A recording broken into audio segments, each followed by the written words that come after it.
I'll go ahead and get started. Thanks for having me. Thanks to Chris and Clark for those great presentations. It's kind of a tough act to follow.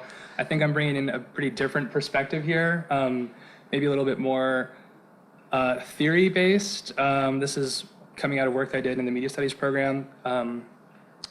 The tentative title of this talk and this project is We Refuse the Right to Refuse Service, which is obviously a little bit of a pun off of this sign that you've seen everywhere. We reserve the right to refuse service to anyone. I'll get to that in a minute. So just a quick comment about where the idea for this presentation came from. In fall of 2010, there was a 3-day masterclass in our program that here at Lovink offered. I think he's done it every fall since then. I highly recommend it if you're interested. It's called Critical Internet Culture. Geert is the founder of the Institute of Network Cultures in Amsterdam. And during this class, we at one point had a discussion about anonymity and in online spaces. And there was a pretty lively discussion bouncing around. And at one point I realized that I think many of the people in that class had a lot of different conceptualizations of what anonymity online meant. And we weren't really talking directly at each other in a way. So I started thinking about this, and I think it'd be helpful to kind of really more precisely define different aspects of anonymity in network spaces. So this is just kind of my attempt, like a tentative initial attempt to define these concepts a little bit more firmly, just for the sake of having more productive discussions. So the first thing we could maybe call it peer anonymity or community anonymity. This is the type of anonymity within a network system that allows the identity and actions of a user of that system to be hidden from other users.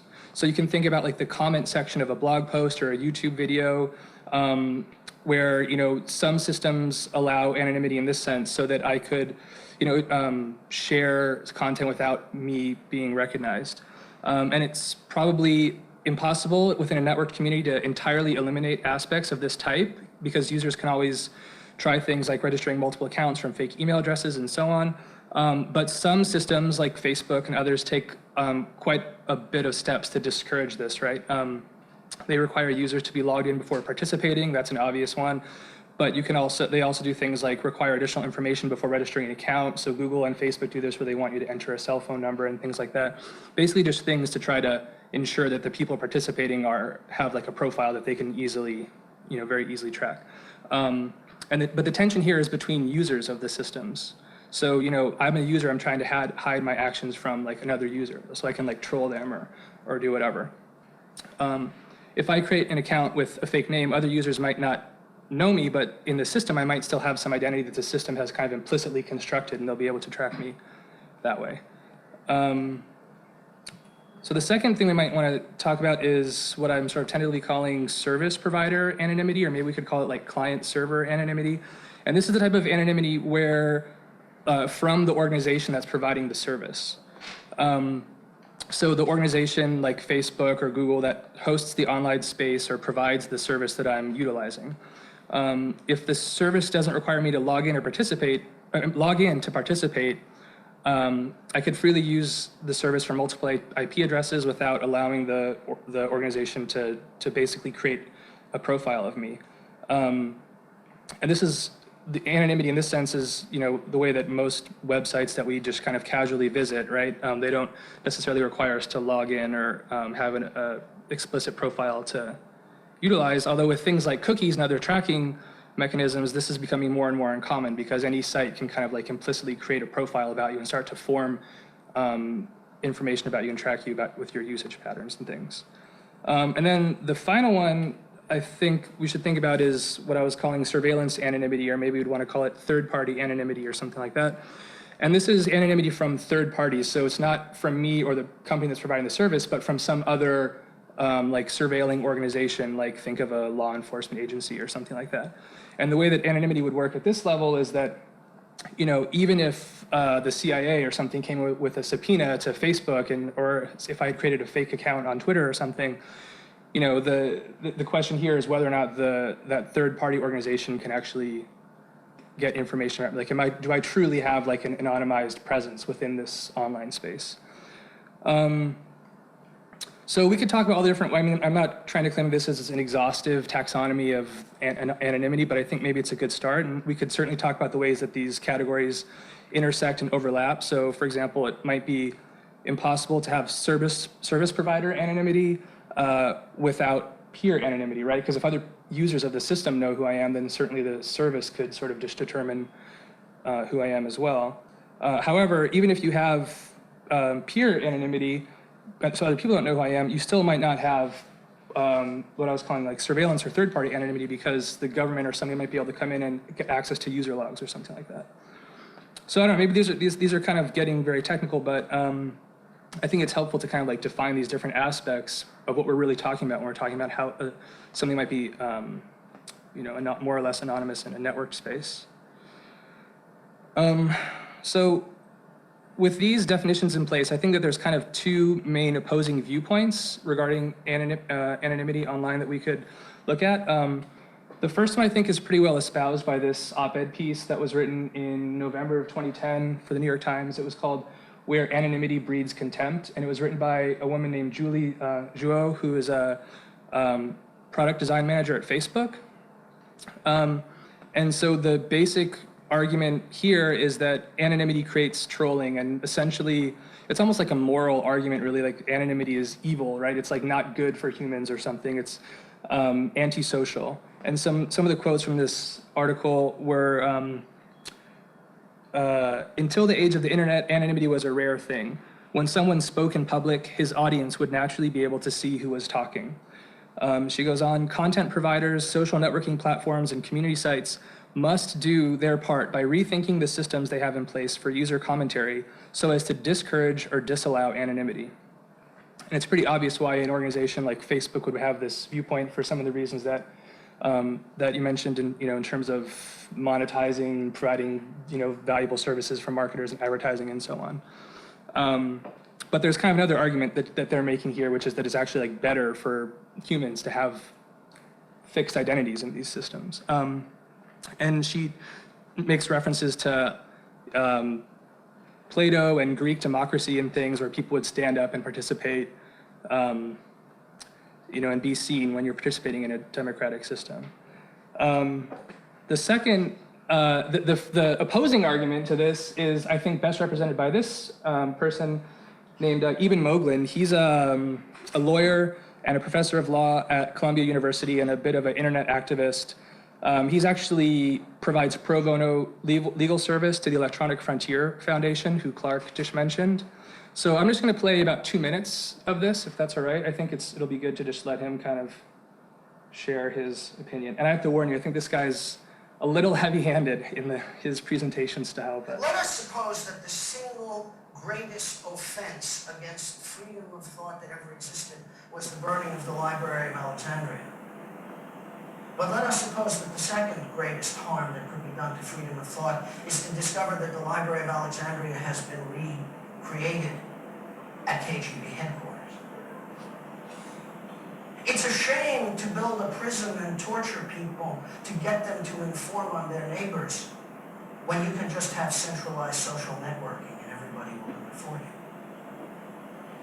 So now we have a problem, which is our net has been turned against us. I appreciate that it is not only against us, and that the turn may not be permanent. But we have lost too much already. And we lost it because we lost anonymity.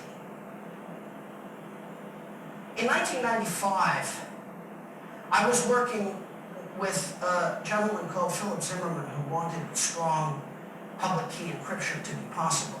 We wanted it to be possible mostly because we wanted people to be able to keep secrets from government in the 21st century, but we thought a few $1 trillion worth of e-commerce would also be a good idea. I'm going to jump forward. When he dropped his voice and he said, well, no one here cares about anonymity, do they? And a cold chill went up my spine. And I thought, okay, Stuart, that's the next 15 years of your life and mine. You're going to try and end anonymity on Earth, and I'm going to try and keep it. Because without anonymity, the human race will not be human anymore. But that's not the net we have. The net we have is increasingly monitored, measured, and surveilled everywhere by everybody all the time, or at least by somebody who's doing it for somebody else and would answer a subpoena if they got one. Fortunately, there are some things we can do to fix it. Okay. Let's see. So I think that that excerpt is hilarious. Some of the choice quotage, we lost anonymity, and without anonymity, the human race will not be human anymore. I just like this. I could just bask in the absurdity of that statement for so long. I mean, in response to him, I think we could go back to the Facebook op-ed, right, and actually think about some of the arguments that they made kind of make sense in a way. I mean, depending on how which of these working definitions of anonymity and privacy we're working with, I mean, you could make a pretty strong claim that in many ways we still have more privacy now than we did, like in a purely oral media culture or something like that, right? Even though, as he says, many aspects of network technology or our network has been compromised by these surveilling forces, it's absurd to me to think that anonymity is like an essential aspect of humanity or something like that. So let's see. The main project that he starts evangelizing here at the end is a project he's working on called the Freedom Box, which is a small device similar to a wireless router that you probably already have in your house. And it would provide kind of a low-level network infrastructure that would build in anonymity into the network in the way that you would access it, in the way that you would use it. And this is kind of this project he's been working on for a while, and he's trying to raise money. And you can actually buy these now, and they're, it's partially complete. But this is part of this kind of the ideology espoused here. It's this fantasy of like a purely anonymous, completely distributed, not controllable internet space that you can participate in without anybody. It's basically completely fixated on a definition of kind of like freedom defined by like a personal individual liberty. Like it's all about me and myself and my privacy as like the holy grail that we should build a network infrastructure around to support. And I think that this attitude is based off of, I'm kind of connecting it to some other theory here done by Alex Galloway and Eugene Thacker. And these are two pretty great books that you might want to check. You're probably familiar with them already. But they basically, in these works, they describe how networks create power asymmetrically, biasing the periphery over the center, but at the same time, how these networks enable power to continue to operate through control and protocol. And I think part of what they imply here is that we have the potential to make a better network if only we could completely break free from any centralized control. And I think many readings of these works focus on the material ways in which we could establish a truly distributed network by harnessing personal servers connected via wireless networking infrastructures, ad hoc mesh networks, and all these different kind of like almost like paranoid fantasies about how we could build a truly network that's beyond control, which I think the Moglen Freedom Box is a perfect example of. So just kind of going through some different, I'm kind of like connecting some different theorists here. I hope it's not too like name dropping oriented, but yeah, I think, so in response to that attitude, I think we could look at somebody like, let's see. Well, yeah, I'm sorry, I'm jumping around.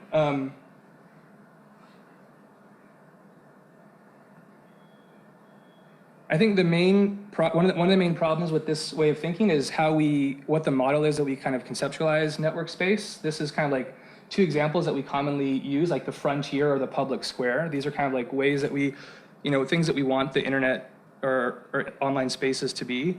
But I think depending on how we define public and private, the reality of the situation might not be quite exactly like that. So we tend to think of public versus private, I think, in terms of visibility, like things that you do in public are things that people can see versus things you do in private are hidden from being easily visible.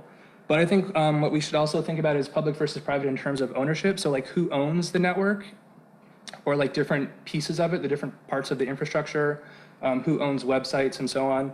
And the fact is, if you start to think about public versus private more in terms of ownership and less in terms of visibility, you quickly realize, consistent with the Alex Galloway, Eugene Thacker stuff, that there isn't really any public space online in the way that you traditionally think of public space, like a public square, like a frontier that's beyond control. The internet that we have now is kind of more like a mall.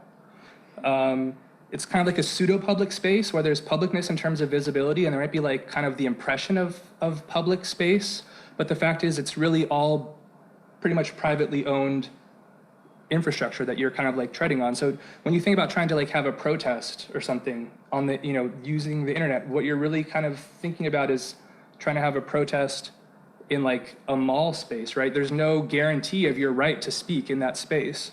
And there's some historical precedents here. This is an arcade in Paris, and this is maybe familiar from Benjamin, but this is when people started to like kind of enclose like a street, right? Like you would take what maybe used to be a public space, like the city owns the street, I guess, and start to create enclosures around publicness and start to have like these pseudo-public private spaces.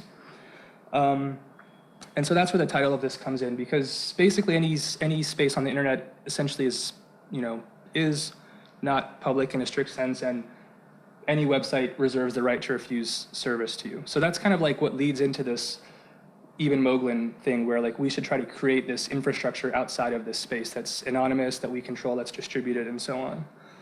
I think I'm going over, so I'll try to just kind of, there's a lot of examples here. I think the two speakers before me did a much better job than I am of going through some specific examples, but the most interesting one I think was just the WikiLeaks case, right? I think the most interesting thing about WikiLeaks isn't necessarily the leaks that they got, it was really the question that they raised about publicness and control in online space. I mean, as soon as there was a little bit of controversy, like they actually operated for quite a few years before there was like things really exploded. And then after in October, what was it, 2010, I think, they had the Bradley Manning leak, and they got a lot of more attention. And basically after a couple, supposedly John McCain and some other people were involved, and Amazon basically just shut them down. There was no recourse. They couldn't go anywhere else. There was no space that they had a claim to as like a public space where they could exist on the network, and they were just basically shut off.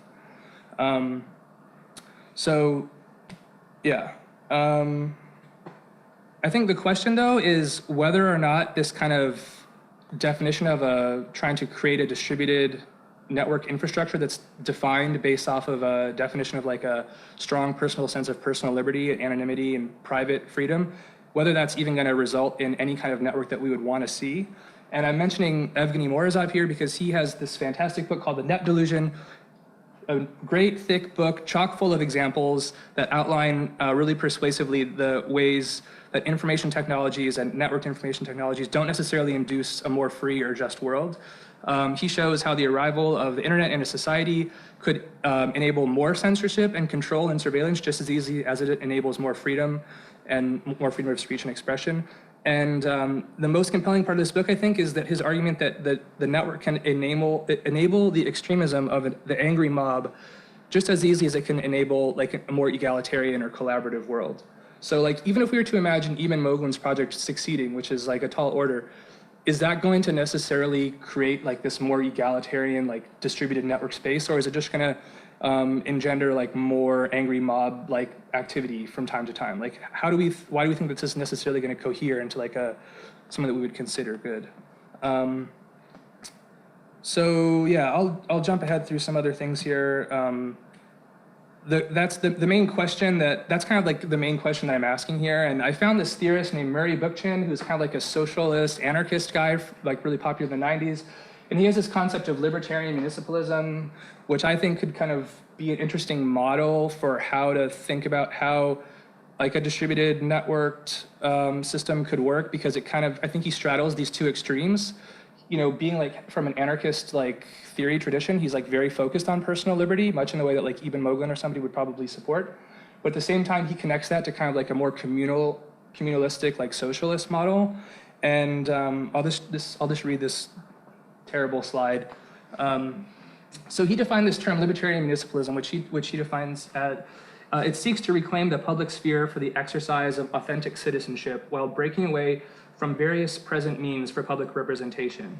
It is an effort to work from latent or incipient democratic possibilities toward a radically new configuration of society, a communitarian society oriented toward meeting human needs, responding to ecological imperatives, and developing a new ethics based on sharing and cooperation. It involves a redefinition of politics, a return to the word's original Greek meaning as the management of the community or polis, by means of direct face-to-face assemblies of the people in the formulation of public policy based on an ethics of complementarity and solidarity. I just think that can be a great model because it's focusing on like the community. And I think this connects to like Occupy Wall Street, for example, and a lot of like the assembly-based processes that they had. I'll just try to skip ahead through all this. Essentially, what I'm saying is I think that something like a library is a great model for the way that the internet, like a better distributed internet could be structured, simply because it's already a space that's in the community. It's already negotiated as part of like a social contract within a given community. Like a library in one community will be different from a library in a different community, and the way that operates is already negotiated. The library is already a media space, and the internet is a medium. We should, think about motivating libraries to support media, including the internet. And if the internet is different as a medium, it's supposedly read-write, right? So like the library should enable ways for us to write to the network, not just like terminals where we can download stuff. So I'm thinking about like putting server spaces in something like a library situation, because that creates this sense of publicness, but not a public that's purely individual. Let's see. Yeah, so what would a community's library internet center look like? I mean, yes, they would have classes and web accesses, which is what they kind of already do now. But we could also think of the library as being like a node in the cloud, right? If the library is a media center, why not have a server there that's where you can upload your data? It's not, I'm keeping the data purely to myself in this like paranoid, schizophrenic, libertarian sense, nor am I completely ceding it to the cloud, but it's like a negotiated middle space. We could think about all these other services that we're familiar with, like Diaspora, which is the open source social networking platform, or WordPress, or other blogging systems, or maybe an open source Flickr type software kind of existing within this infrastructure. And so, yeah, I think I'll leave it there, but that's kind of like my speculative, like looking forward solution to like a way to basically find like a middle ground between these two extreme aspects of network infrastructure. So that's it, thanks.